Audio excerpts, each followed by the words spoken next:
Sabi nga, ano nga ba ang, what do you call this? The testimony portion. Ito ang subukan ng mga matatapang. Ito ang sama ng mga matatapang at mga patuloy na binibiyayaan ng ating Panginoon. Sabi nga dito, ang layunin ng testimony ay tayo ay mabigyan at maghimok-himokin ng ating mga kapatid na maging matatag sa pananampalataya. Paano nga ba nagiging matatag sa pananampalataya? Ang bawat isa, true testimony.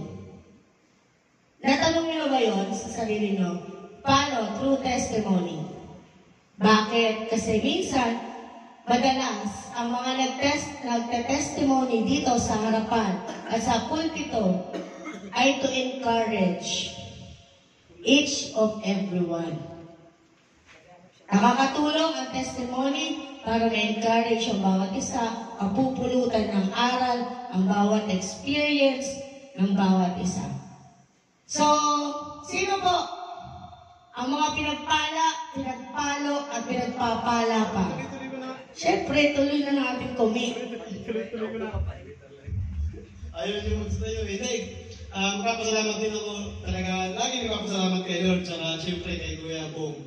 Kasi nung nakarang Friday, sa tournament ka, nagkaroon talaga ng successful na tournament. Nangyari yung dapat mangyari, may mga hindi naman masyadong pero in the end po, victory po kasi nandun po yung goal na makaipon tayo ng mga kapatiran, 32, lumagpas pa nga ng 32. Kaya glory to God po, dahil sabi nga ni Kuya Bong, start pa lang yan ng ating tournament, marami pa tayo gagawin. Kaya sabi ko kanina, habang piniprepare natin yung another tournament ni Kuya Bong, may binigay sa akin si Kuya Bong na 500, parang putayin Kuya habang karating tayo dun sa dulo ng big tournament. Para maka-encourage ulit sa mga kapatiran every Friday, kung meron tayong pag-tournament, medyo nga lang yung papremyo, rice cooker, pressure cooker. Ganun po yung gagawin ko doon. Gagamitin ko din po yung 500. Kasi nasimulan ko na yung nakarang Friday, nagpakuha ako ng grocery. Sabi ko, sige, bawasan ko na yung 100 yung kay Kuya Bong na bibigay. Nagpabila akong grocery para sa tournament. Pero ang lahat po na yun, dahil po yung encouragement na bigay sa atin ng ating Kuya Bong Octubre, na maka-encourage sa mga kapatiran kung ano talaga yung dapat purpose. Ang purpose ko talaga doon ay to bring people, to leading people to the presence of God, no? At i-arrange po natin, parang announcement na rin to, i-arrange po natin kung ano dapat pag-usapan, kung may mga mali, kung may mga tama, yung mga mali tama natin. Yung mga tama, i-maintain na po natin. At kung may mga mas maganda pang itatama, yun po yung ating idagdag. Kasi ang nangyayari, pag may mga mali, doon lang naman po sa mali, yung tama. Yung mga mali, itama natin. Yung mga tama, masalo pa natin itama. Yun po yung ating pag-uusapan, no? Bago pa tayo pumusid sa susunod nating mga tournament. And anyway, baka may meeting na naman si Bro Edos. Magpag-meeting naman to si itong minister natin kasi i-prepare po natin sa mga paparating na mga tournament natin. Pero lahat po talagang ng ginagawa natin ay sa kapulan po lang ng Panginoon sa ating Diyos. At salamat tayo kay Kuya Bong Octubre dahil always support. And sa wisdom po na binibigay sa atin ng Panginoon. Glory to God po. Amen. Amen. Pero mananalig pa din ako, Kuya Joke. Ang may pa-Jollibee ka. Hindi ako titigil. O, diba? Agad sila. Jollibee! So, ayan. Sino pa po ang mga pinagpala, sir? Sino po? Sige, dahil medyo may oras pa tayo, magaga. Tawagin ko na si Kuya Jobert. Galing Pilipinas to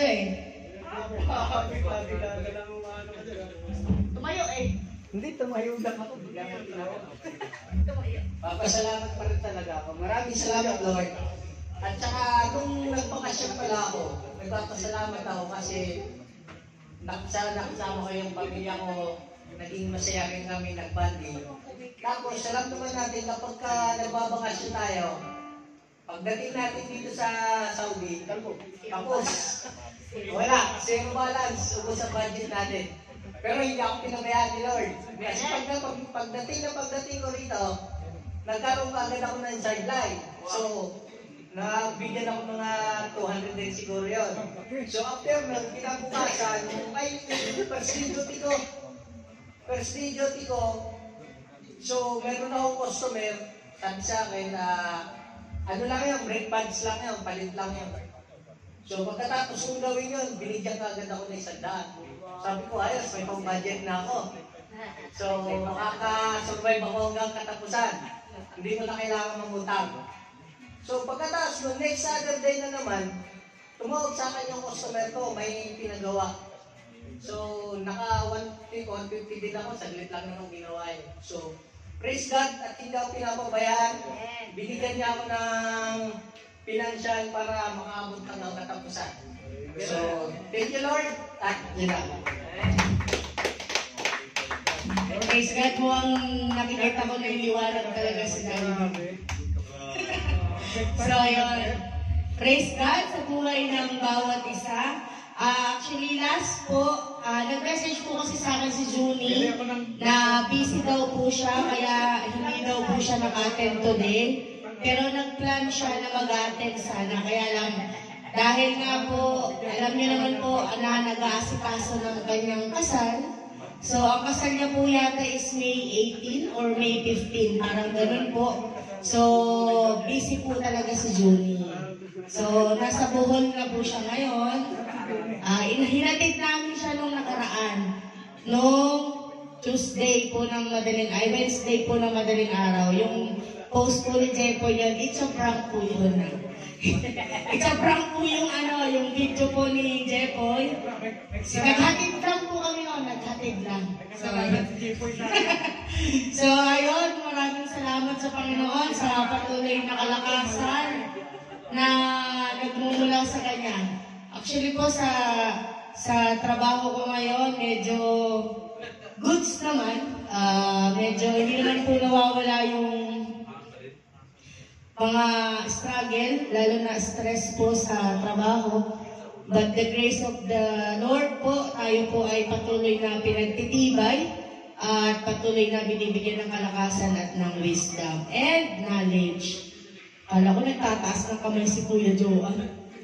Sabi na, uy, kala ko may sasabihin si Kuya Joan, nagtataas ng kamay eh. So ayun, pinapasalamatan po ang bawat isa, ang ating Panginoon sa buhay ng bawat isa sa kalakasan na ibinibigay niya sa atin. Isang linggo na naman po ang nakalipas. Bukas naman po ay may pasok na naman. So, another na matindihang maragdumang prayer po ito para po sa atin for the guidance and protection. Huwag niyo pong iwawala lagi yun as a habit. Ayun po ang pinakamagandang habit sa lahat. Yung prayer for protection and guidance, lalo po tayo mga OFW. Lalo po sa mga bumabiyahe dyan. So, ganun din po sa ating Zoomliners. Push, pray until something happens. So, ayun naman po.